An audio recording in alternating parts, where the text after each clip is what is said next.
বিসমিল্লাহির রহমানির রহিম।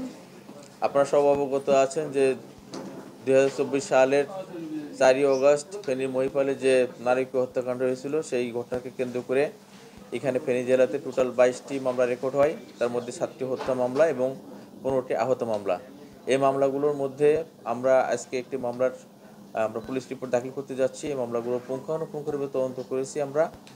তদন্ত সাপেক্ষে এখানে আমাদের সাবেক প্রধানমন্ত্রী শেখ হাসিনা, তার নামসহ সাবেক স্বরাষ্ট্রমন্ত্রী আসাদুজ্জামান খান কামাল এবং সাবেক সড়ক ও যোগাযোগ মন্ত্রী ছিলেন ওবায়দুল কাদের সাহেব সহ এখানে ফেনী জেলার আছে নিজাম হাজারি, সাবেক সংসদ সদস্য, এবং মাসুদ খান চৌধুরী, সাবেক সংসদ সদস্য সহ অন্যান্য এখানে যারা এই ঘটনায় সম্পৃক্ততা পাওয়া গেছে তাদের নামে আমরা আজকে পুলিশ রিপোর্ট দাখিল করছি। এখানে এই মামলায় আপনারা যেটা বলতে চাচ্ছেন সেটা আমরা বিভিন্ন প্রযুক্তিগত সহায়তা নিয়েছি, বিভিন্ন এভিডেন্স কালেকশন করেছি এবং মিডিয়ার কালেকশন, আপনারা যারা ওই সময় যারা মিডিয়াতে প্রচার করেছিলেন সে সমস্ত ঘটনা, সেই মিডিয়ার ফুটেজগুলো আমরা সংগ্রহ করেছি এবং প্রিন্ট মিডিয়া, ইলেকট্রনিক্স মিডিয়ার তথ্যগুলো আমরা সংগ্রহ করেছি। সংগ্রহ করে আমরা প্রযুক্তিগত সহায়তা নিয়েছি এবং এগুলো ফেক কিনা সেগুলো আমরা ফরেন্সিক করিয়েছি। ফরেন্সিক করে একবারে মানে ওয়াকার্ড যে